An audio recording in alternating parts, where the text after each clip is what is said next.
આજે one nation one election અંતર્ગત જે બંધારણમાં સંશોધનમાં સુધારા અંતર્ગત આજે જેપીસીની જે મિટિંગ અહીંયા મળવાની હતી એમાં અમે અમારા ધારાસભ્યશ્રીઓ અને અમારી જે ટીમ છે એમણે પોતાના મત રજૂ કર્યા છે. અમે જેપીસીની મિટિંગમાં આમ આદમી પાર્ટીએ લેખિતમાં જેપીસીના એના મેમ્બરોને માનનીય ચેરમેનશ્રીને અમારા વિરોધના મુદ્દાઓ પોઈન્ટ છે એ આપ્યા છે કે કઈ રીતે પોસિબલ બની શકે. તમે જુઓ એટલું સ્ટ્રક્ચર ક્યાંથી પોસિબલ થઈ શકે. એક જ્યારે ચૂંટણી થાય છે વિધાનસભાની ત્યારે ત્રણ ચાર તબક્કાઓમાં જાય છે ત્યારે એક લોકસભા વિધાનસભા સાથે સાથે લોકલ બોડી ઇલેક્શન અને સાથે એમના મુદ્દાઓ અલગ હશે, રાજ્યના મુદ્દા અલગ હશે, લોકલ બોડીના મુદ્દાઓ અલગ હશે, રાષ્ટ્રના મુદ્દાઓ અલગ હશે.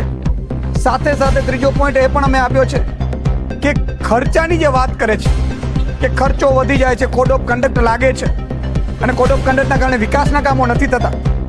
આમાં પણ અમે મુદ્દાઓ આપ્યા છે કે ભાઈ ક્યાં ખર્ચો લાગ્યો છે. અત્યાર સુધીનો રેકોર્ડ બતાવે છે કે માત્ર 4,500 કરોડ રૂપિયાની આસપાસનો ઇલેક્શન કમિશને આપેલો છે, તો એ જીડીપીના 0.1% થાય છે. અને એટલો ખર્ચો આપણે ચૂંટણીમાં લોકતંત્ર બચાવવા માટે નહીં કરી શકીએ. ભારત છે એ લોકતાંત્રિક દેશ છે, ભારતની ઓળખ છે વિવિધતામાં એકતા. અને એમાં તમામ રાજ્યો, તમામ મુદ્દાઓ અલગ છે, રાજ્યોના મુદ્દાઓ અલગ છે, રાષ્ટ્રના મુદ્દાઓ અલગ છે.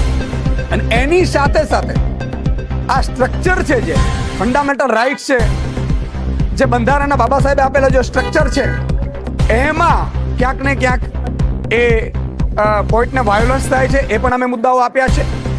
સાથે સાથે અમે એ પણ કહ્યું છે પાર્લામેન્ટરી જે કમિટી બેઠી છે ને કે અમારા મતે તમે એવું કરો કે વન નેશન વન ઇલેક્શનની જગ્યાએ વન નેશન વન એજ્યુકેશન કરો, વન નેશન વન હેલ્થ કરો, વન નેશન વન જસ્ટિસ કરો, વન નેશન વન ફૂડ કરો.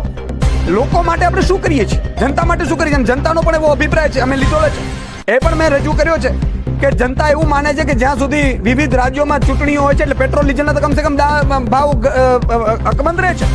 સાથે સાથે અમારા ધારાસભ્ય શ્રી ગોપાલભાઈએ પણ 2 સજેશનો આપ્યા કે એવું જ તમારે જો કરવું જ હોય તો તમે એવું કરો કે એક ટાઈમે 2.5 વર્ષે બધા ધારાસભ્ય વિધાનસભાની ચૂંટણીઓ આવે અને એક સમયે 2.5 વર્ષ પછી લોકસભાની ચૂંટણીઓ આવે. કારણ કે એમાં વિધાનસભા ભંગ થશે એનું પણ તમે કઈ રીતે કરી શકશો.